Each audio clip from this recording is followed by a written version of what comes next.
Howdy fellow model railroaders, my name is Kevin Brown. I want to thank you for checking out my YouTube channel.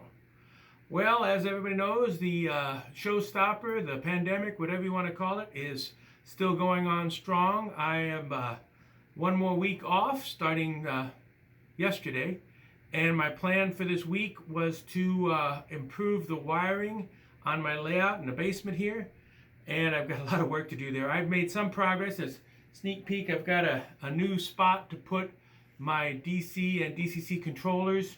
That's great. I think it works very well in that spot. Unfortunately, I designed my wiring harness with the idea that it was going to be over there. So everything is pretty much wrong, needs to be redone, and I thought this would be an excellent opportunity to make some sense of it. I also thought this might not be a bad opportunity to go over the basics of wiring on a broader scale, particularly T-Trak, which is what my modules are made of, and Kato Unitrack, which is the track system used for it and pretty much integral to any T-Trak. So I thought I'd spend some time doing that here and explain how I want to make my wiring harness a lot less messy. So that's kind of the goal for this week. So stay tuned. I'll give a quick short look at Kato Unitrack and particularly its wiring applications, and I think you'll find it interesting. Thank you very much for watching. Key to understanding Kato Unitrack, at least the design philosophy behind it, is to think of the old days of Lionel 3-rail, where you just put your track down on the floor, run your trains for a while, clean it up before you got in trouble. That's kind of the basic idea behind Kato Unitrack. It's very much a modular, plug-and-play, easy to set up, easy to tear down system, and I think that was an adaptation to the Japanese market, where there's a huge interest in model railroading but not a lot of space. I suppose from the beginning I should point out that Kato Unitrack comes in two scales, HO and N. Obviously I'm going to focus on N, but the HO, what I talk about here as far as wiring, etc., applies to the HO as well. There's also, a little later on, a HO version of T-Trak, which also uses Kato Unitrack. So a lot of the things I'm going to talk about T-Trak here in a minute apply to HO T-Trak as well. But for the moment, I'm going to concentrate on the N scale. Now, quick on the track. It's obviously a sectional track system. Everything comes in multiples of 62 millimeters. I suppose time to deal with the elephant in the room.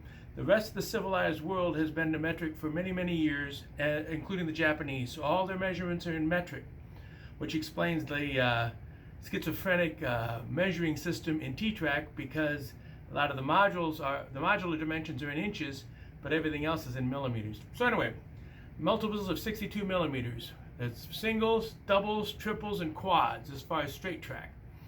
There's also quite a variety of curve radii. They're based on increments of 33 millimeters, which also happens to be the spacing of the track on a double track main. So there's a lot of options here. The switches are designed to directly replace a certain piece of track, and therefore makes it relatively easy. I mean, we've had this kind of set track stuff for years. To some extent, it can be a little bit limiting, but it's more than made up for by the fact that it is extremely robust. The wiring is practically bulletproof, and it has a lot going for it. Okay, now basically the wiring. First thing, how do you get the wire to the track? There's two options. The first, which they call, and I'm going to get this right, no, that's not right, a feeder track. It has the wires, notice the blue and the white, on a standard single 62 millimeter piece of track, and you can bring the wire out to the side. It's got a spot for it, or you can drill a hole in. Now the important part about this is the connectors. Unitrack its wiring is a plug and play system. The connectors are quite ingenious. They are males and females, and they are what's the right word? Polarity specific. So if you got it wired right and you plug it into your wiring, then it's going to work right. And it comes apart and goes together very, very quickly and easily, as you'd expect for something designed to be set up on the floor.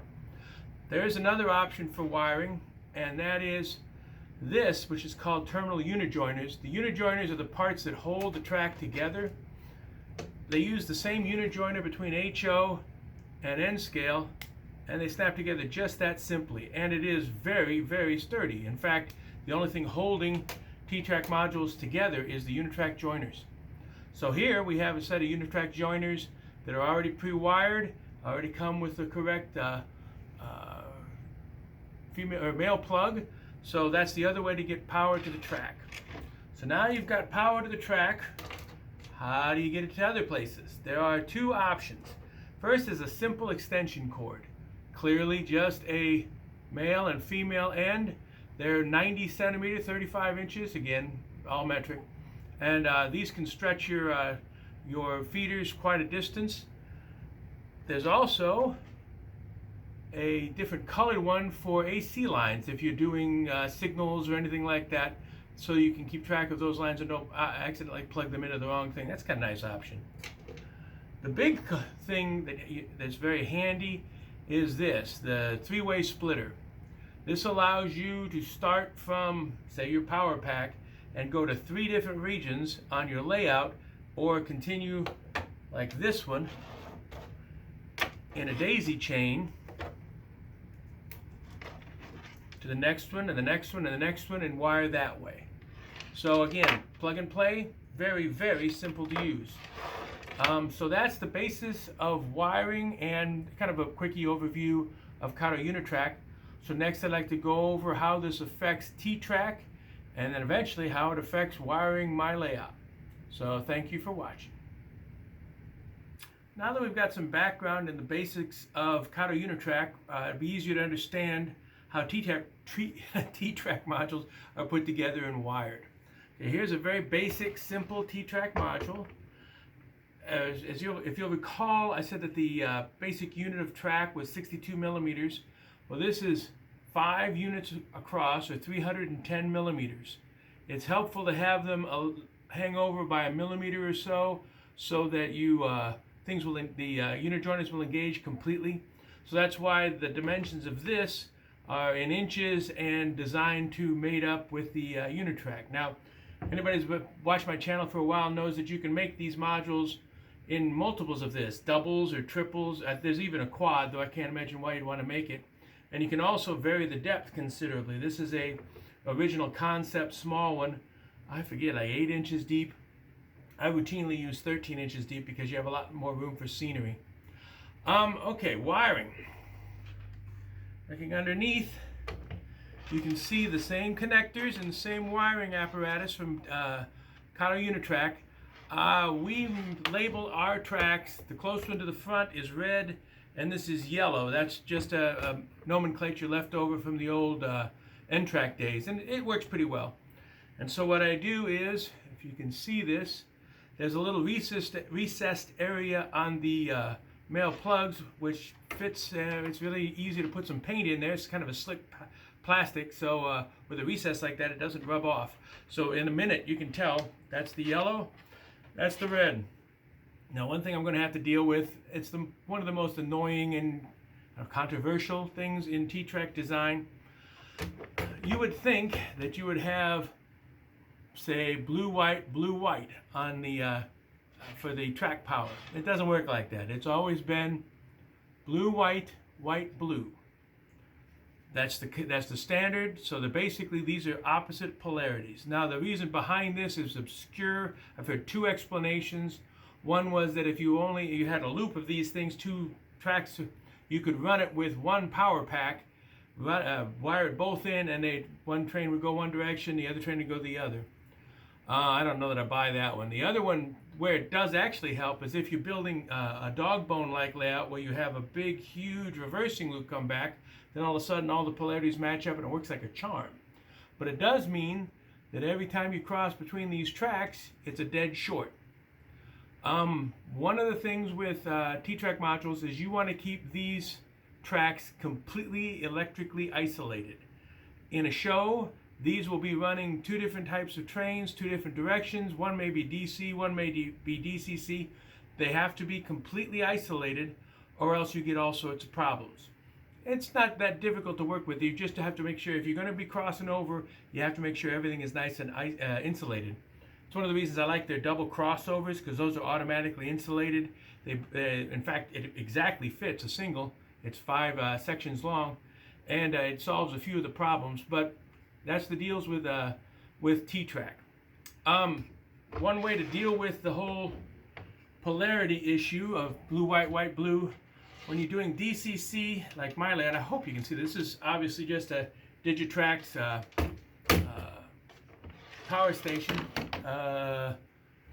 If you can see here, all I did was, these are standard male connector or female connectors, and when I wired them in here, I took 2 of them and I put a blue and a white into one of the polarities and another blue and a white into the other one, so that essentially the polarity is reversed between one and the other, so it avoids the problems, at least on DCC, of going one way to the other. Now, our group, whenever we changed the polarity like that, it got the nickname of a gender bender.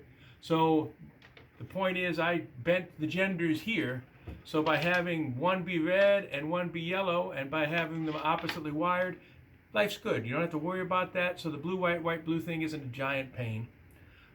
So that's as far as individual layout module wiring. Now, once again, the Kato connectors, these triples, are kind of the thing to go for. I obviously clearly mark mine as whether they're red or yellow, and make sure you plug the right one into the right one, and life is good. And you can daisy chain this with another one and another one. That's kind of how I have been doing my wiring harness. You'll notice that this is fairly small gauge wire. I think it's 20 gauge, which to a large extent it is somewhat light for effectively a bus wire. There are various attempts to make standardized bus wires something much more substantial, like lamp cord size substantial, and there's been various designs for it. And all in all, in my experience with T-Trak, with a layout the size of what I'm doing here, I have never noticed any sort of voltage drop or problems by using this as essentially my wiring bus. So I'm going to just stick with that. And because I want to keep the modules, at least almost all of them, able to go to a show, I'm going to just stick with what I've been doing. Use the Kato track, use the Kato connectors, and use this. So that's kind of where I'm at. Now, the downside of this, of course, if you watched my channel for a while and looked at my old layout when I was on that table, the wiring harness that was in the middle of the circular track was a disaster. It was always a mess. And when I had to put this in, I didn't have a real convenient space to put it. So I just stuffed it underneath the layout, underneath the modules, and it's not a particularly good solution. So I've been working on some ideas, and I'll show you next how this is going to affect how I'm going to wire my layout. And maybe it's a suggestion if you guys are thinking about using a modular base layout. It might come in handy for you guys. So stay tuned. All right, here's the new location for the power controls. It's just going to be a series of 2 shelves. The first one I've already got in place. It holds up the DC power supplies, room and back for wiring. Here's the supports for the second shelf. Here's the second shelf. It's going to have the DCC on it. I've already put a fascia on front with 2 DP-DT switches, so I can switch effortlessly back from DC to DCC. And you'll notice that I continued with the same marking conventions and using the same connectors throughout, so it makes it easy to take this apart and fix it. So that's where I'm at. I got to do some modifications to the top shelf, and we'll put it all in place. Okay, here's the power center with all the other second shelf in place. I went ahead and put a programming track for DCC. I'd always wanted to have that. You can see all the wires coming out each end. I made sure there was some room for wiring to come out, and that's the stuff that's going to stretch that away. Yeah, so everything's working kind of the way I wanted it to. The next step is to try and put all the wiring in place here along the shelf for the modules. That's what I'm working on now. I've struggled for quite a while exactly how to do this. Originally I was thinking about having all the main wiring bus along the back, and that didn't seem to work out terribly well. So my plan right now is to tape it down the middle as an interim. If that works out pretty well, I'll do something a little more permanent with cable supports, nails, whatever, and work on that. But first I want to see if this all works. The idea is I should be able to lift the module up and plug everything in, and the same thing to get the module out. So we'll see how that all works. I also punched a hole through to the other side for wiring. That's going to be the wiring for power leads for the staging yard, some of them. I neglected to do that. I have to do that on the other side too. So yeah, making progress. Now it's just a matter of running all sorts of wires and hooking everything back up. Well, here we are the weekend after I thought I'd be done, but I just now starting to finish stuff up.